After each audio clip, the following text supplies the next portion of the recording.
Hi, this is Scott Garibay, and today I'm going to talk about Cobra Kai. And specifically, I'm going to be talking about Johnny Lawrence and his promotion of the Cobra Kai dojo, and also the state of karate today in America. All right, so in order to remember those, I'm going to use a mnemonic, which is Urkel, stay to get a Flyers jersey. So I'm just using that to remind myself. So first I want to talk about the Flyers, right? So within the Cobra Kai, by the way, this content contains major spoilers for the show Cobra Kai. All right, so Johnny Lawrence, one of the things that one of my favorite parts of the Cobra Kai television show, season 1, on YouTube Red, which I really liked. I thought it was fantastic. Was Johnny Lawrence's recreation of the Cobra Kai dojo in this strip mall, and Miguel being his first student. But then Johnny Lawrence, he's getting all these bills. He knows he needs to make this work, right? So what does he do, right? So Johnny Lawrence, he has never learned technology, right? He's a manual labor person, right? He started by manually mastering karate under Kreese in Cobra Kai, and it looks like he then went into construction, right? And spent his life working as a manual laborer, like a contractor, a construction contractor, right? And then he goes and he opens his own dojo, and now he's the sensei, and he's still essentially doing manual labor. He's physically teaching people how to do a physical job, right? And so technology is not his thing, right? So he needs to get this thing off the ground. So he prints flyers and he's carrying them around, like Southern California to promote his business. And he's handing out these flyers one by one.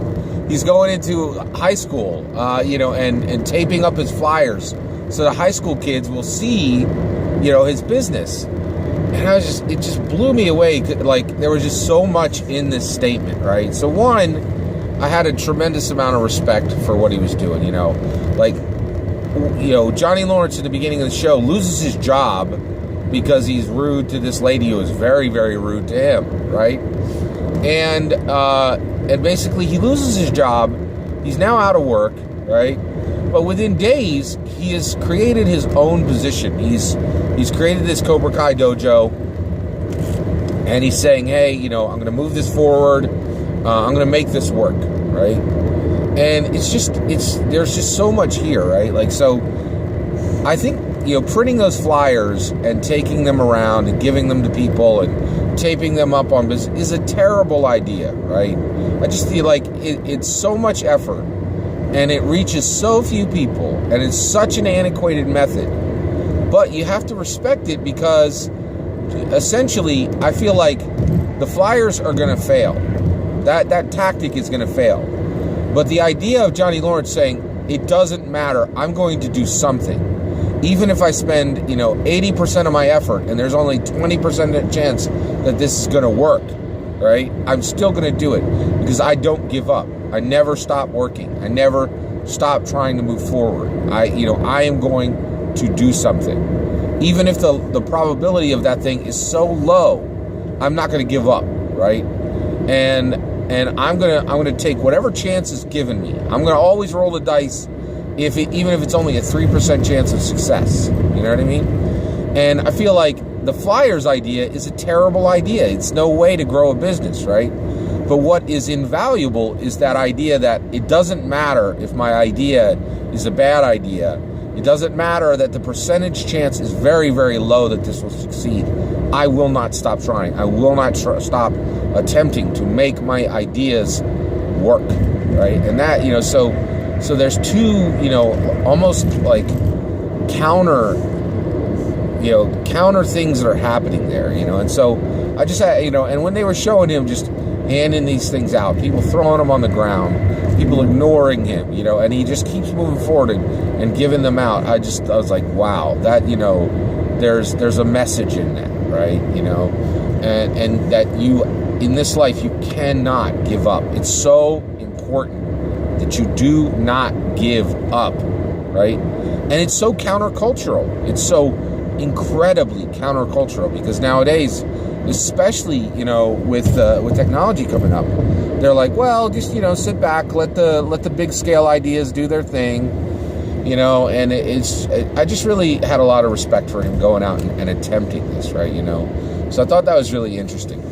The other thing that I thought was really interesting was the Urkel aspect, and that is the way that the Cobra Kai television show dealt with karate today and what is the state of karate today. And so there's this one scene in particular where Johnny Lawrence is handing out flyers. So he goes up to these two kids, like two young men, probably seniors or maybe seniors in high school or maybe freshmen in college, and he hands them these flyers, and he's like, and he sees two young ladies watching these two play basketball. He's like, if you want to get those chicks, try karate.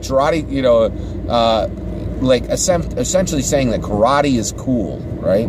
And the two young men laugh at him, and they're like, karate's not cool, they make it very, they mock his headband, and say how ridiculous it is. And, he just kind of like quietly walks away, wounded, but still persistent, right? I think that's one of the cool things about Johnny Lawrence in Cobra Kai is he just does not give up. You cannot kick him down. Well, you cannot keep him down. You can punch him down. You can keep him down. Johnny Lawrence does not stay down. And that, I think, there's a lesson in that. There's a valuable lesson in that. Life is going to knock you down, but you have to keep getting back up. And I thought that Cobra Kai carried that message incredibly well. But I really like, I think one of the great things about this show is, in many aspects, it's very self-aware. There were a few areas where I thought the writers weren't aware of some of their own foibles, but in many ways it is self-aware. And one of them is this recognition that in 2018, karate is not cool. Karate is like magic, it's like magic tricks with cards, and people love it. There are a lot of people who absolutely love magic, magic tricks, and almost like what you would see at a Las Vegas show, but karate just is not cool anymore. There's really just nobody who thinks karate is cool. And so one of the things I love, right, is that means that karate today, the people who are doing karate are doing it because they love karate. They want to learn the martial arts. They want to be able to do the things that martial arts allow you to do. They want it for health reasons. They want it for its primary reasons, self-defense, that kind of thing, strength, inner strength, physical strength. And I thought that's interesting because I really feel karate's at a low point right now. It in the 80s and the 90s, I think it was pretty cool, and it was respected. But nowadays, it's just not cool at all. And I really loved how Cobra Kai owned that and saying, hey, we know karate is not the coolest thing in the world. This is our little corner of the world. And there are still a few people who care about martial arts, right? And for those people, we take this seriously, and we do this, seriously, and we pursue it seriously. And I thought that is cool to say, I don't care if the thing that I'm into isn't cool. I'm going to still do it because I'm doing it for me. I'm doing it for a love of the thing, right? And that's super genuine. And I think that's just really special and very genuine. And I really, really, really just loved that aspect of Cobra Kai. So that's my take on Cobra Kai, specifically Johnny Lawrence and his flyer approach for promoting the Cobra Kai dojo, and also the Cobra Kai shows owning of the issue of the reality that karate is not cool today. But that means there is a dedicated community that still cares about the martial arts. And for them, even in the lean times, they will not desert that thing. And that the love of the thing is the thing.